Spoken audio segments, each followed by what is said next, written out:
In the mountainous wilderness of Washington, Ben Cash lives with his 6 children, Bodaven, Relian, Keelier, Vesper, Zaya, and Nye. The children's names were made up by their parents so they could be unique, and nobody else in the world has them. They have no contact with society, it's just them coexisting with nature. Their mother used to live with them too, but she had to be hospitalized because of her bipolar disorder. Ben raises his children to be self-reliant and not to depend on technology or the American system, which he loathes. He teaches them how to hunt, identify plants, purify their own water, and cook what they catch and sew. They keep a rigorous training regime to stay physically fit and athletic, and this includes learning how to use weapons and defend themselves. Ben also teaches them how to think critically, giving them advanced text to read and testing them on them every day, passing on to them his and his wife's left-wing anarchist ideals that made them leave society behind in the first place. No matter how gruesome or complicated their questions are, Ben doesn't keep anything from his children, not even the youngest ones, and explains concepts like death and abuse to them without sparing any details. When Bodaven catches his first deer on his own, Ben puts some animal blood on his forehead and makes him eat one of the animal's organs as he declares that he's finally become a man. Later in the evening, after reading around the fire, the family takes out their instruments and plays some happy tunes while dancing. The following day, Ben and Bodaven drive their bus to town, where Bodaven has trouble interacting with girls his age. While Ben sells some of the stuff he crafts, Bodaven checks their P.O. box. There, he finds a bunch of letters from the universities he's been applying to in secret, and he's surprised to find he's been accepted into all of them. Ben goes to a bar to call his sister Harper, asking for news about his wife, and Harper can only cry while she informs him last night Leslie died by her own hand. After they return to the forest, Ben spends some moments under a waterfall, mourning the love of his life, before returning to his kids to give them the news, promising them nothing will change as they all start crying too. Enraged by grief, Relian takes a knife as he curses and almost stabs his father with it, but he stops himself before doing anything drastic and begins stabbing the wall instead, cursing and telling Ben he hates him. That night, Ben looks through their old paperwork to find Leslie's will. The following morning, the kids are still put through the usual training routine, but they want to know about their mother's funeral. Ben goes back to town to call his father-in-law Jack, who has never approved of their lifestyle and now threatens Ben with arresting him if he shows up at Leslie's funeral, showing no care for her last wish to be cremated and not buried. Leslie's mother Abigail picks up the phone next, telling Ben the funeral will be in 5 days in their church in New Mexico, but she doesn't think it's a good idea for him to come either. The kids aren't happy to hear this, but Ben reminds them that his getting arrested could mean losing custody of them. After spending the entire night dreaming of Leslie, Ben wakes up to find his kids dressed up and ready to go rescue their mother, so he reminds them again it's impossible and sends them to train. Today, they're rock climbing, during which Relian slips and hurts his hand. Instead of helping him or comforting him though, Ben guides him to withstand the pain and keep going, reminding him there will be times he'll have nobody to help and he needs to know how to survive on those occasions. Once training is over, Ben notices the kid's mood is really low, so he decides they'll be going to the funeral after all. They spend long hours on the road, only parking to sleep or stopping by the bank to withdraw some money. On their second day of traveling, they're stopped by the police, who checks Ben's license and registration, then enters the bus when he notices the kids aren't at school and there is a bunch of books around. To scare him off, Bodaven explains they're homeschooled under the eyes of God, and together with his siblings they begin singing a Christian song. This is enough for the cop to leave them alone. After many hours of traveling, they stop near a flock of sheep, but the kids don't dare shoot them because they're just standing there. Since they're hungry, they go to a diner, and the siblings get excited about possibly trying out some foods they never had before, like hot dogs, pancakes, and cola, which Ben calls poison water. Seeing as there isn't any real food on the menu, Ben takes the kids away without ordering and they go to a supermarket instead. There, Ben pretends to have a heart attack, and while everyone at the market is busy checking on him, his kids steal some food and run out of the place without being noticed. Only one of them stays behind to give Ben a fake pill that he takes to pretend to feel better so he can leave as well.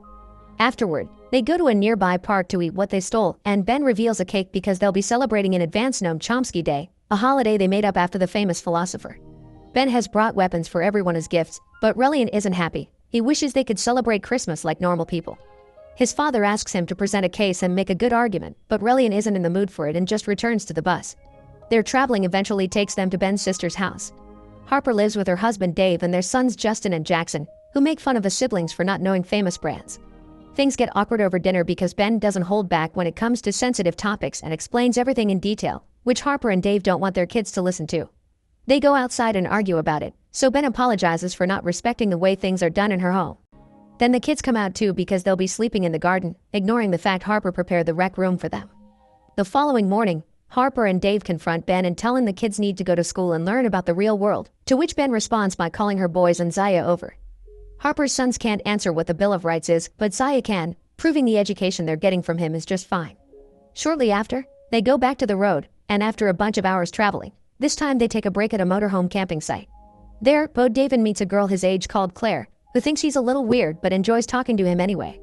Bo David tells him they're from Paris, that his dad is writing a book, and his mom works on some classified stuff for the government, but he fails to understand many cultural references she makes. They still end up making out, which blows Bo David's mind, and when Claire's mother finds them, he gets on his knees and asks for Claire's hand in marriage after giving a touching speech about how she opened his mind and his horizons. The two women laugh, thinking he's joking, and return to their own van. The next day, Bo David won't stop looking at her through the window while they leave.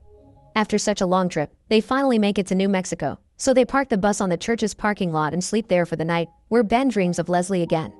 The following morning, the family puts on the best clothes they have and enter the church in the middle of the funeral mass, earning bad looks from Leslie's parents, Jack and Abigail. When the priest reaches the part of his speech where he names Leslie's husband and kids, Ben takes the chance to interrupt him and give a speech of his own. He tells everyone that Leslie was Buddhist and hated organized religion, so she would be hating this farewell, and that on her will, she asked to be cremated while her loved ones celebrate life with song and dance, then her ashes should be thrown down the toilet. Jack can't stand this, so he calls security to drag Ben out, and the kids leave with him. Once the mass is over, Jack and Abigail come over to say hello to the kids, but Jack tells Ben he's the worst thing that's happened to his family and that he can't come to the funeral, but the kids can. Ben refuses, not wanting anyone to take the kids from him, but he does get on the bus with them to follow the cars in order to stop them from burying his wife. The kids beg him not to do that because it'll get him arrested and they don't want to lose him like they lost their mother, so Ben gives in and drives away so they can camp at a park. In the evening, while fooling around, Relian tells Bo David that he thinks Ben made their mother crazy and that he's dangerous. He also starts crying as he calls out his brother for thinking that their lives are good and their father is perfect. This gives Bo David a lot to think about, so he finally makes up his mind and shows Ben all the university acceptance letters. They aren't just any university either: Yale, Stanford, Princeton, Harvard, Dartmouth, MIT, Brown, all of them very prestigious names. Ben thinks it's impressive, but he's also hurt, and he starts ranting about the fact his son has been lying to him and acting behind his back all this time until Bo David interrupts him to tell him it was his mom that helped him apply in the first place.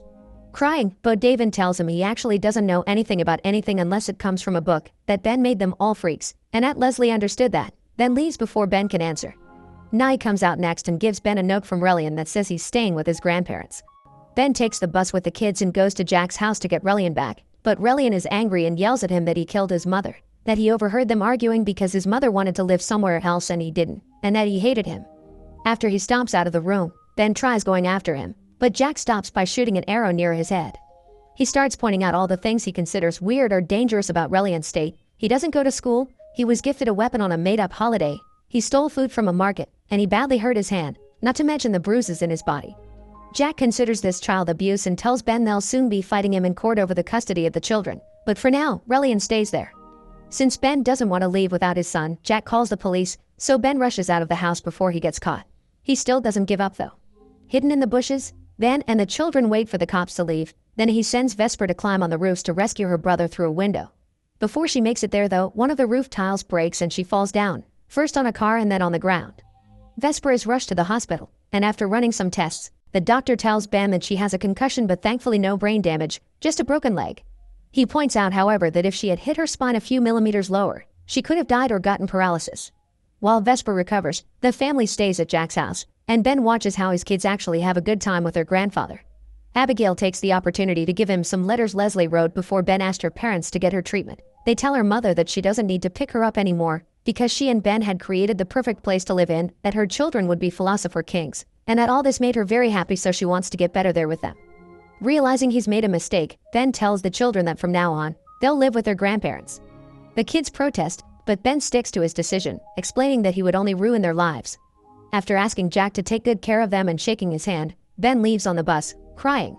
When he stops at a market for some food, he decides to also buy an electric razor and shave his beard to start this new phase in his life. The following night, while he's camping, he's found by his children, who are surprised by the lack of beard. Relian tells him he doesn't actually hate him, he just wishes he had helped their mother, and Ben agrees before apologizing. After quoting Chomsky, they finally convince their father to rescue their mother, so the family makes their way to the cemetery on their bus, where Bo David shaves his head to match his dad when it comes to marking a new phase in their lives. At the cemetery, they dig out their mother's casket and, after refilling the grave so nobody can tell it's empty, they take Leslie to the beach, where after a touching speech, They cremate her while singing her favorite song, Sweet Child of Mine. Sometime later, they go to the airport to throw her ashes in the toilet as she wanted. Then they say their goodbyes to Bo Davin, who is flying abroad to see the world. From then on, Van and his kids start living in a little house in town. He still teaches them how to coexist with nature, but he also allows them to go to school, finding a perfect middle point between his ideologies and their well-being. Make sure to subscribe and turn on notifications so you can watch more videos like this. Thanks for watching.